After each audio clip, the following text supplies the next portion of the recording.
नमस्कार, स्वागत है आप सभी का। आज के वीडियो में हम बात करेंगे पूज्य गुरुदेव श्री प्रेमानंद जी महाराज जी के विषय में। अधिकांश लोगों को महाराज जी के विषय में पता ही है। महाराज जी को पीले वस्त्र में वृंदावन धाम में लोगों के सवालों का जवाब एकांत वार्ता के माध्यम से देते हुए देखा जाता है। महाराज जी के बहुत सारे वीडियोज रील्स आजकल सोशल मीडिया में वायरल हो रहे हैं। महाराज जी की 18 वर्षों से दोनों किडनियां फेल हैं और अगर इसको देखा जाए, किसी भी व्यक्ति की अगर दोनों किडनियां फेल हैं 18 सालों से, तो व्यक्ति जीवित नहीं रह सकता है। महाराज जी के आभा मंडल का जो तेज है, जो उनकी वाणी में ओज है, उस सब को देख के ऐसा लगता है कि साक्षात भगवान श्री कृष्ण ही उनके मुख से बोल रहे हैं। तभी कोई व्यक्ति इतने लंबे अंतराल के बाद भी दोनों किडनियां फेल होने के बाद जीवित रह सकता है। महाराज जी ने अपने एक किडनी का नाम राधा और दूसरी किडनी का नाम श्री कृष्ण इसीलिए रखा है। ईश्वर की कृपा से महाराज जी अभी तक जीवित हैं और लोगों को अध्यात्म के प्रति प्रेरित करते हैं और लोगों के जीवन से कष्ट समस्याओं को दूर करते हैं। महाराज जी का जन्म उत्तर प्रदेश के कानपुर जिले में आखिरी गांव में सरसोल ब्लॉक में हुआ था। महाराज जी के बचपन का नाम अनिरुद्ध कुमार पांडे था। उनके पिताजी का नाम श्री शंभू पांडे और माता का नाम श्रीमती रमा देवी। महाराज जी के दादाजी सन्यासी थे।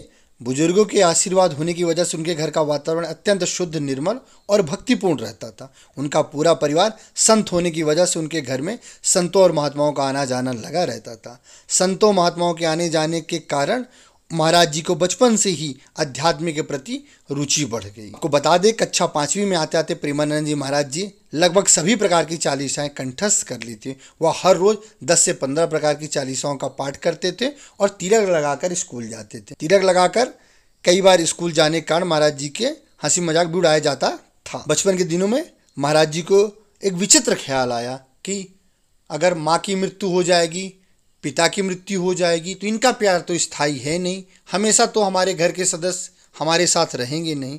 तो इन सब विचारों के आने के कारण उन्हें लगा भगवान का ही प्यार स्थायी है। ये सब सोचकर 9वीं कक्षा में आते हुए महाराज जी एक दिन अपने अम्मा से अधिक प्यार करते थे। वो बोले, अम्मा हमें लगता है हम साधु बन जाएं, संन्यास लेने के लिए हम घर छोड़ देंगे।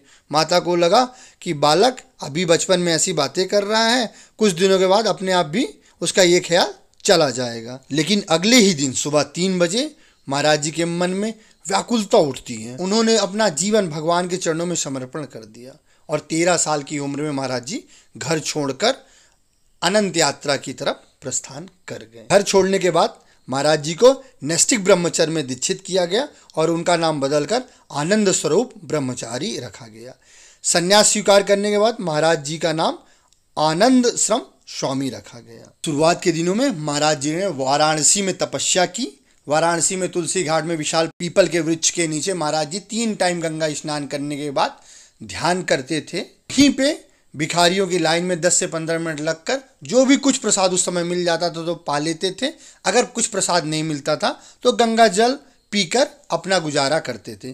कई बार ऐसा भी होता था कि महाराज जी कई दिनों तक सिर्फ बिना भोजन के गंगा जल पीकर ही गुजारा करना पड़ता था। महाराज जी खुली छत के नीचे रहते थे और तन में ढकने के लिए ज़्यादा कपड़े भी नहीं रहते थे। ठंड के समय भी महाराज जी सेम दिनचर्या फॉलो करते थे। ज़्यादा कपड़े भी महाराज जी के पास नहीं रहते थे, बट भगवत कृपा से उन्हें किसी तरह की कोई बीमारी नहीं होती थी और वो हमेशा अपना नित्य नियम पालन करते रहते थे। एक दिन पीपल के वृक्ष के नीचे ध्यान करते हुए महाराज जी के मन में वृंदावन के प्रति आस्था जागृत हुई। महादेव की कृपा उसके दूसरे ही दिन एक अपरिचित संत आकर उनसे मिले और बनारस में हो रही चैतन्य लीला और रास लीला का मंचन देखने के लिए आमंत्रित किए। महाराज जी उनसे अपरिचित थे।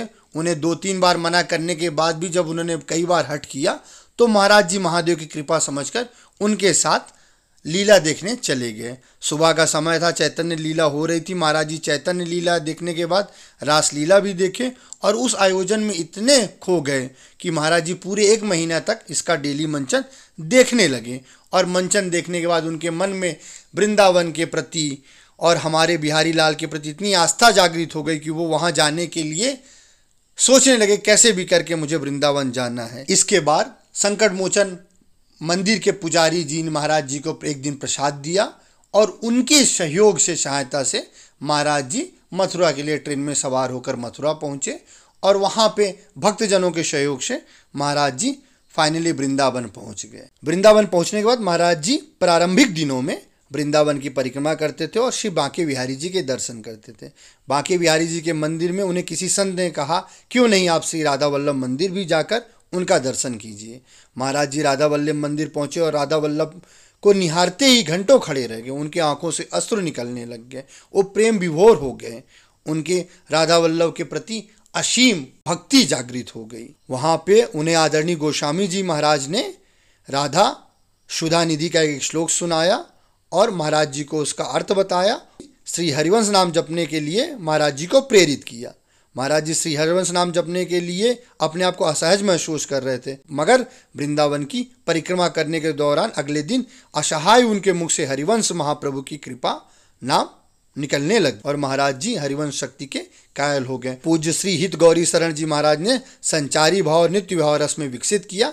महाराज जी ने 10 साल तक अपने सदगुरु के करीबी सेवा में रहे और अपने सदगुरु की कृपा से जल्द ही वे सर्जरी भाव में पूरी तरह से लीन हो गए और राधा के चरण कमलों में असीम भक्ति करने लगे और इस तरीके से वे एक सन्यासी से राधा वल्लभ भक्त बन गए। वर्तमान समय में प्रेमानंद जी महाराज वृंदावन के आश्रम में रह रहे हैं। उनका नंबर सार्वजनिक नहीं किया हुआ है। महाराज जी का दर्शन करने के लिए आप श्री हित राधा केली कुंज वृंदावन परिक्रमा मार्ग बराघाट वृंदावन उत्तर प्रदेश वृंदावन में आप महाराज जी से मिल सकते हैं, संपर्क कर सकते हैं। महाराज जी के विषय में ये कुछ हमने जानकारी जुटाई है। अगर इसमें कुछ भूल चूक होगी उसके लिए हम आप सभी से क्षमा प्रार्थी हैं।